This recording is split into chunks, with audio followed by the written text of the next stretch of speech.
Hello, everybody, and welcome to Talk of Glory, promoting the documentary trilogy Glory Days 1, 2, and 3. Visit the website CatholicLeague.com to see how you can support New Orleans Public Television and find out how to get an individual show, all of the shows, and each of the documentaries. When a number of coaches were waiting in the green room for their turn to tape a Coaches Roundtable show, WLAE CEO Ron Yeager and Glory Days producer Tom Gregory stopped in to say hi. Stories were already flowing, and as they described it, a party broke out. Here is Coaches Roundtable Part 1 with former coaches Easton Roth of Rummel, Jesuits Billy Murphy, and Barry Wilson of Holy Cross. So let's start, gentlemen, with the 1978 team. First of all, thank you for being with us. Billy Murphy, that was a special year for the Jesuit Blue Jays. I know you thought you were going to win it all. Jay Roth, you coached against these teams, and we'll talk about that. But you take the Jesuit Blue Jays all the way to the state championship game against a very good St. Augustine team who wins the state championship. It was a great year. It was a culmination of 4 years when I went there to try to rebuild the program, not knowing whether we would be successful, but fortunately we were, and it was a great year. And we just lost that close game to St. Aug, and as I told the kids and everybody, they won in the score, but there was no losers that night. There were two good teams, and there were a lot of good teams in the league that year. Easton knows, and there were about four, I think. Well, look, before we talk about Easton's role in that, I want to bring up the fact that that game was played in the Louisiana Superdome. And it was played before 48,000 people. And they call it the game that changed the game, because after that, the LHSAA was inspired to sign a contract to move all the playoff games to the Louisiana Superdome. And this was a brainchild of Bill Curl. Right, I can tell you, I was talking about that game first to Billy. If Billy remembers, that morning I went to your house and visited with you. Wish you good luck. You know, you and your wife were sitting down there, and we talked about it. And then I went to the Dome, and of course, you know, Otis is my good friend, you my good friend, still one of my best friends. We coached together for a long, long time. And it was a great game, and Jesuit had every opportunity to win the game because they were a great high school football team. They beat us 10-0 that year. A question, Billy, I do want to ask you is the excitement leading up to that game. 46,000 people. I know you had people buying tickets around the block at Jesuit, standing in line, same way at St. Aug. And as Kenny alluded to, I'll never forget getting a phone call a Monday after that game, and it was Bill Curl. And I said, Easton, we got an idea, we got to get going. And that was to move all the state championship games as a result of that game to the Superdome. And we had to sell the state now. I had to sell coaches because they thought they were going to lose money. In fact, Bill, what I did when I became AD at Jesuit, I went back to make sure how much money each school made on that game, okay? Well, I would, in 1978, I just left LSU, as a matter of fact, and went to Mississippi State, and I recruited Tim Parrington. It was my first recruit to go to Mississippi State. The guard, Scamardo. Yeah, exactly, yeah. Scamardo. Yeah, those were my first two recruits in recruiting in college. So, Billy, when that season started, '78, you felt you had a chance to get where you were going? We did. We scrimmaged against Lutcher, Frank Monica, and they was like they had a fair down there, and it was hollering and It was a show to go with Frank. And Frank's always going to put on a show. And they came to my house, and they said, "Oh, you can't do this, and you can't do that." And I said, "Well, that's what we're going to do." And they spread us all over the field. Well, we got to move our tackles in, you know, and we just crushed them. I mean, and everybody said, God, y'all look great. We knew then that we had a chance to be good, you know, from that scrimmage. We just really crushed them. I felt after y'all played us, the 7-8, y'all beat us by the score of 10-0. You know, I even told the staff, this Jesuit team is one of the better Jesuit teams I've seen. They're solid at every single position. There was nothing you could find wrong with them, you know, except that they ran into a team in St. Aug that was, you know, I think you played 10 times, it'd be 5-5. Yeah. You know, it was an outstanding game. Well, what's amazing about that season, as you look at the Jesuit Blue Jay district champion team, was that in 1978, St. Aug has a loss. one loss on the schedule, and it's to Rummel. It was So us. you were able to beat them in 78 and 79, the 2 years the Purple Knights won the state championship. How'd you do that? A lot of luck, number one. You know, the first year we beat them in '78, y'all familiar with, we used to run the stack defense off out 50 at Rome. You could only run it if they played a split end.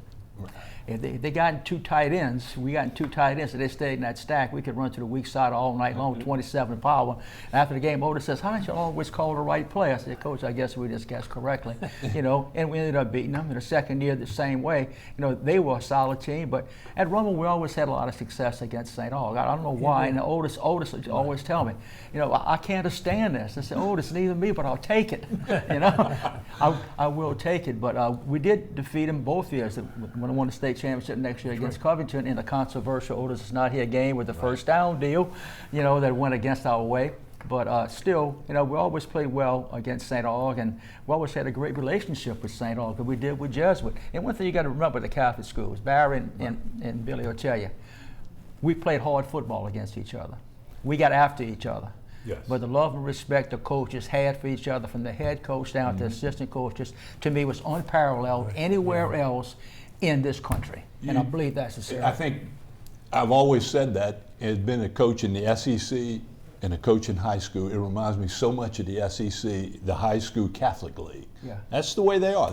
It's intense, hard football, but in the end, we're going to shake hands and we're going to talk and have a good time with everybody. But when we play one another, it was dog eat dog. We're going to take up for each other also. Exactly. We're going to back each other. And I Exactly. think that was very important. No, you you're know, right. and it's all neighborhoods, kids playing against neighborhood kids. It was just a fun time, huh, Coach? And I want to go back yeah. to the state championship game between Jesuit and St. Aug for just a moment, but let me also tell our viewers that Otis Washington was supposed to be a guest with us on the show today. He is under the weather and under a doctor's care, but when he is recovered, we're going to do another similar show and make sure that he can come talk about these games with us. Now let's get to that state championship game, and you all remember the state championship game. Hard-fought game, 13-7, and it's one that I know Otis Washington said it meant more to him than the 75 state championship, because in 75 Otis said he had a team he thought could win it. But in 78 he had a team that no one thought would win it, and they came from nowhere. Yeah. And as you look back at that game, sometimes it's a play or two and you scratch your head, but what stands out, Billy? Well, they made two plays. And we made player one. two. You're right. You're right. You're right, Billy. And a great picture of you and Otis on the screen that they used to celebrate that game being in the dome. Yeah. And they knew they were going to draw a crowd, never thinking they were going to draw I that crowd. kept telling them that they weren't prepared enough, and contrary to what people know, there were more people than was recorded, because I was told by somebody in authority that many thousand broke in right after the game started because they weren't prepared for the crowd. And then the third section was all freebies. Yeah, they had to open up the Yeah, terrace. right. They did. They had to open up so the it terrace was- in the dome. That's why it was more like 50,000 according I to agree. people from the dome. Wow. Billy, a question. We all had to go through this as coaches, losing a tough game, and you lost that tough game. After the game, talking to your kids. I just told them how proud I was of them, you know, that it's a learning experience. I mean, character and all the things that I tell my wife. I talked to her the other day, and she knows nothing about sports. Mine too. And I said, football builds a camaraderie that the other sports don't build, like football. Yes. Yeah. I said, my friends, all these men that I have coached over the years, I'm still in contact with them. I see Benny Baptiste, I see Lenny Quick, I see these guys all the time, and they contact me, and I've spoken at Jesuit about 4 times since I left, and I've spoken at the state championship, and that's all so important to me. And what's amazing that you guys can't say that I can is I talk to a lot of those guys too, and what's admirable is how well they speak of you all as their coaches and tell about the difference you all made in their lives. I'm going to tell a story similar to Billy. Billy, I live in Diamond Head now. I'm at the supermarket one day, and I'm shopping, and this lady comes to me. She says, "Did you coach at JESUIT?" I said, "Yes, ma'am, I did, way back." She says, "You coached my husband, I think." I said, "Really?" She gets on the phone. She says, "Don't leave." The guy comes to see me. Back from in the '60s team. Who was it? I forgot the kid's name. Yeah. You know, but he came to see me. But you know, that's the way it was. But '78 and '79, though, as we all know, it was a different league than it is today. It was smash mouth. I mean, everybody just ran at each other, and you were physically beat up after every single game. Yeah. I mean, you would just beat the threads, maybe 8-10 passes a game. You know, Billy, you saw. You know. And look, we're not showing highlights because the highlights are going to be on the Glory Days 3 Yeah, sure. documentary, but looking at some of the highlights that will be in the documentary, there was some of the hardest hitting in that Jesuit St. Aug game that I've ever seen. Yeah, the first play of the game. Yeah. We were going to try to trap yeah, this guy. Billy. I was going to tell you. Oh, yeah. That was. Yeah. And we showed that film about 5 years ago, had the kids together. And Dyer said, "Coach, why'd you call that play?" I said, "Well, I told you, you was going to be a hero or we were going to carry you off." I remember one year we had to win our last 2 games to win the Catholic League championship. I was the assistant coach at Rummel. The last 2 games were Brother Martin and St. Aug back to back. We won both games, but I tell you, we had walking wounded. We had walking wounded, okay? The Shaw game that year, we beat Shaw 12-10, and everybody raved about John Forcade, but that kid, his brother, Chase Forcade. Keith Forcade. The linebacker. Keith Forcade, the linebacker, Man. and sometimes But running you back. know, it was real cold that night. We won 12-10, and we had 5 players with broken hands or broken bones in that game. I mean, it was, like you Probably say, some from hitting Keith Forcade. it was week after week, just you better be ready. But I tell you what, I love John Forcade, Keith Forcade.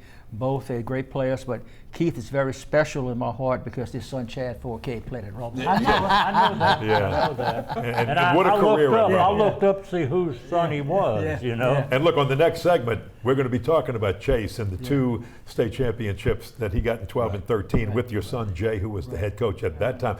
You asked Billy a great question. How did he handle his team in the locker room after the loss to St. Aug in that game? In 1980, you're undefeated. You win the district.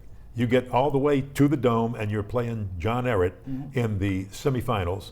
And it's a tough game, and you lose it. And there's a film floating around, a highlight film on YouTube of the way you handled that team after That the was game. great.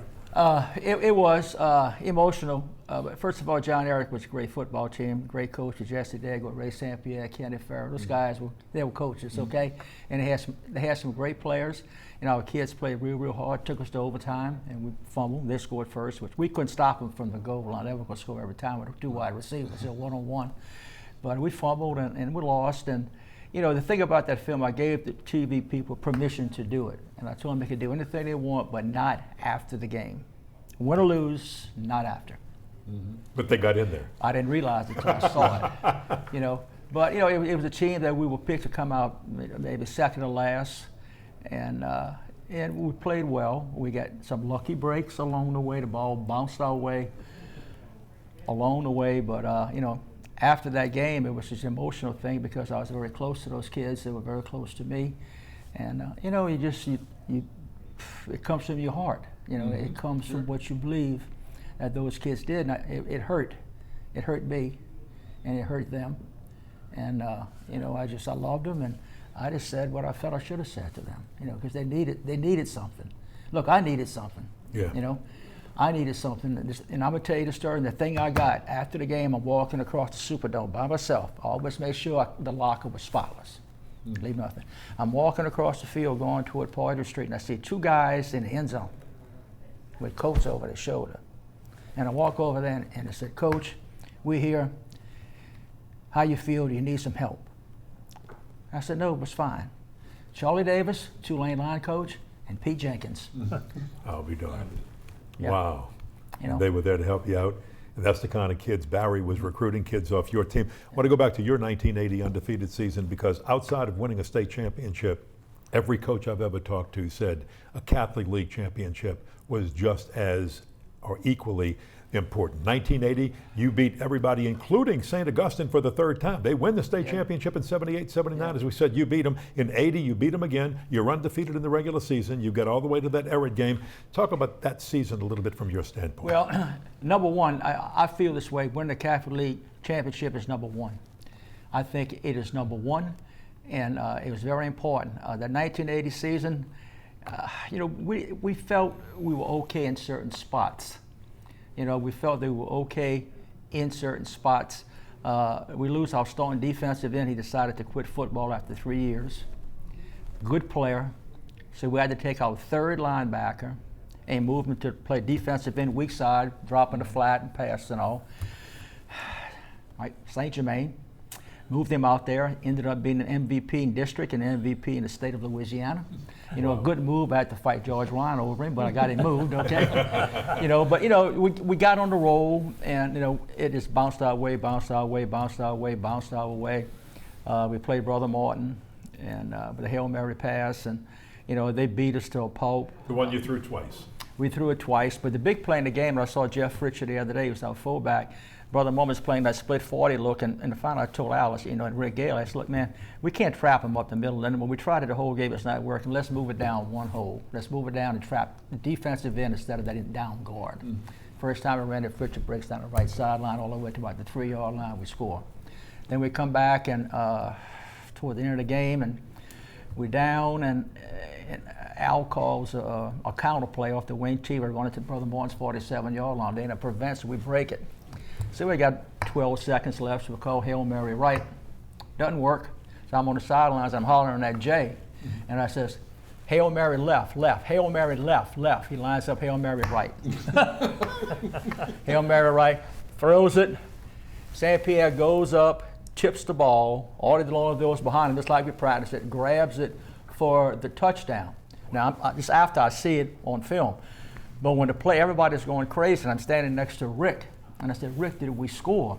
He said, Easton, I don't know if we scored or not, but our fans are going crazy. Our kids are jumping up and down, so I guess it worked. But it worked, and we won. And that was a great play. But I'm going to tell you, the next week, we were lucky to win the district championship because we played an excellent Bill Cimento coach team in Chalmette, and we won in overtime. That was 80? Yeah. That was one of those games that we should have lost. We really should have lost. Jay scored the winning touchdown, But it was nice to be able to coach your son. That was something very special. Well, it was an experience, and I think I didn't realize after it was all over what kind of experience it is. I didn't mind it. And then he was just another player. He was my son, but on the field, he was just another football player. I'm happy to have done it. I'm proud to have done it, but I was proud to coach every one of those kids on the 1980 team, and it was Rumble's first undefeated season. But some guy came in there named Roth and got all kind of undefeated seasons now. I don't know who he is. You were talking about how important it was to win a district. Yeah. It's like the next year, '81, with that little team. The newspaper came to me and said, "How y'all gonna be, Coach?" I said, "Little, but we're slow." And little, but we're slow. We played y'all in the dome, the first game Yes. In the dome. And after that game, I called all my coaches up. I said, "Coaches, don't tell these kids they're not worth a damn.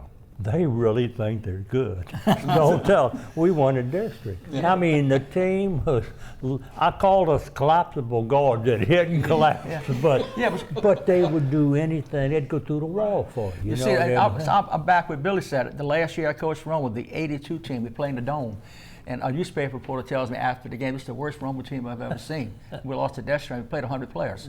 So I said, after the season, tell me that. Come back and tell me how bad we were. After the season, he was a man. When we lost to Russell in the state semifinals, he came back to tell me, you were a little bit better than I thought. In the time we have remaining in this segment, I just want to congratulate all the Catholic League. You played a big role in the Catholic League coming together, and especially Holy Cross coming back after Katrina, but also Jesuit, Brother Martin, and St. Augustine. They were all affected very much so, and it was good to see the Catholic League pull together as a family so that all the schools could come back. Thanks to him.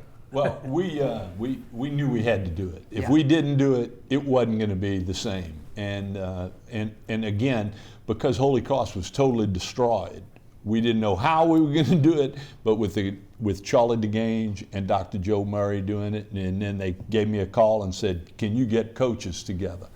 And I said, "Let me get on the phone now," because they were looking for jobs. We thought it was all over with. We got them all. Every coach came back. And all of them had jobs. They all came back, and we were able to get it started, and people couldn't believe it. I called Vic Umont in California, and he said, "I can't believe we're doing this." I said, "Yeah." I called Jay. Yeah. He said, "No, we're not." I said, "Yes, we're going to play. That's what Jay told me that, yeah. We're going to get the Catholic League back together. We can't let it die. If it does, it's something we have to keep going. It's a legacy." And the kids build upon it. They look forward to it. You'd be amazed that's what saved Holy Cross, because kids literally, their families came back together. And we ended up with, I had a great team that year, lost everybody. And then I had kids that came out that were band played in band, wanted to snap the ball. Guess what, baby? And I Playing. said, "You can play," and oh yeah, come on out. And Yeah. it worked out great. It really did. And it did everything we thought it would do. It saved the league. In the time we have remaining, which is about 2 minutes, I want each of you coaches to talk about what did being part of the Catholic League, competing in the Catholic League, mean to you personally. Easton, I'll start with you, and we'll just Well, follow up. it meant my whole football coaching career. I can remember when I was in high school, and I went to a small high school, St. Charles de Destrehan, and I played football there. And when I was going to college, I remember reading the paper on Sunday mornings. The football was getting ready to start, and had the Catholic League and the coaches and their pictures and everything else. I knew I was going to coach.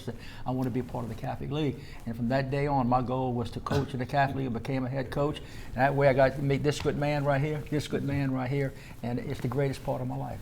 Billy Murphy? Back when I was playing in high school, Jesuit came to play Murphy High School. Then Bobby Jackson, the first quarterback for Bear Bryant, now played at Murphy.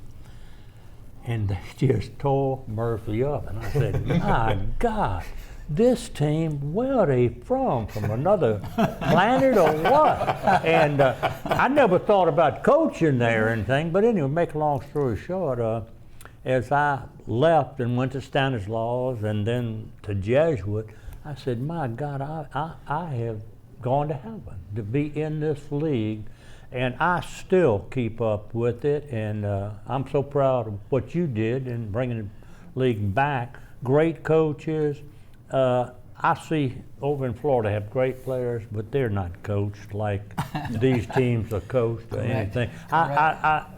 Jesuit played at Scambia High School, and I scouted, and I told them everything they had to do. You know, I told Mark, I said, "Mark, they could beat anybody in our league, but they won't beat anybody," you know. And Jesuit just kicked them real bad. Well, and that's I special, remember, Billy. you know, just the great camaraderie and among coaches, That's what it's all about. players, and everything. And Barry, your thoughts on it? Well, you know, I coached in college for 30 years, but the only place I really wanted to coach after, like I said, that 30 years old was in Louisiana, but not just Louisiana, New Orleans. And that's where I picked a spot. I said, and I got a great call from Vic Umont, who got me to Jesuit, got me back for 1 year at Jesuit, and then the rest is history, and I went on to Holy Cross and stayed there.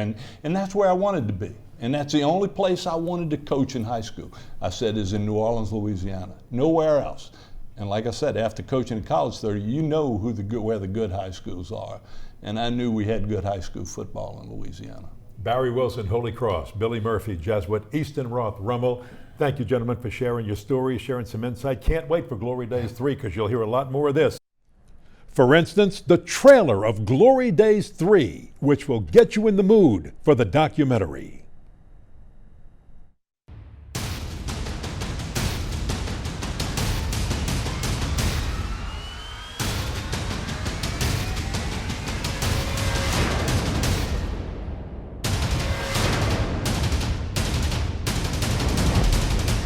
God bless this production and Glory Days, because it salvages and it keeps in history and marks that great tradition forever.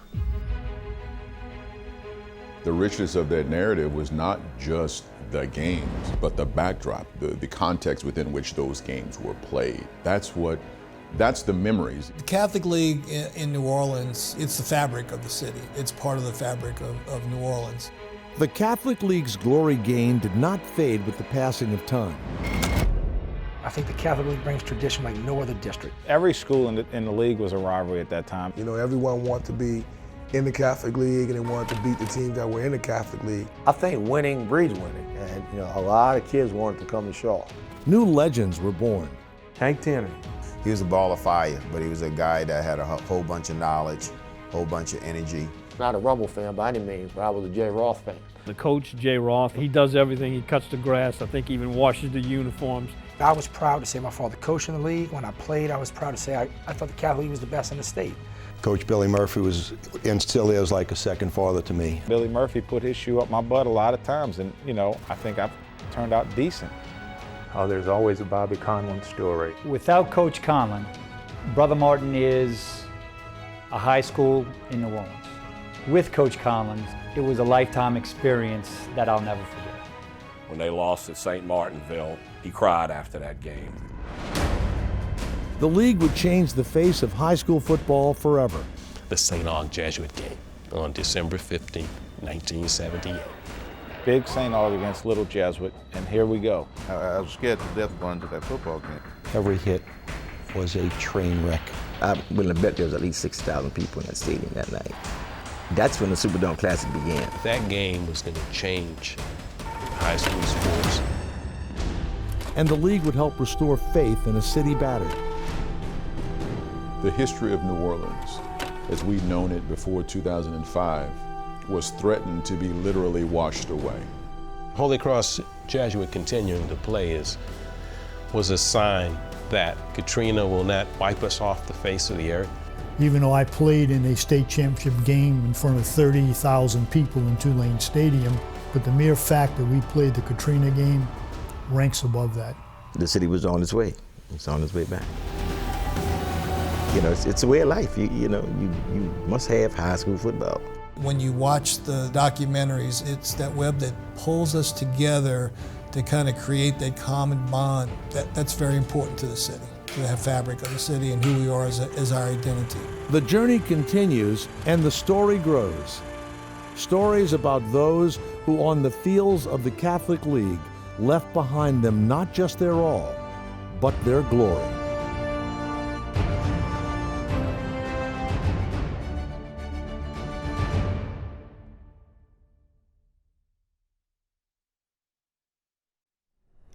We hope you're enjoying the Talk of Glory series promoting Glory Days 1, 2, and 3. To support WLAE, New Orleans Public Television, visit the website thecatholicleague.com and find out how to become a member of the team and how to purchase any of the Talk of Glory programs and documentaries, Glory Days 1, 2, and 3. They're a great keepsake and also a great gift. Till next time, I'm Ken Berthelot.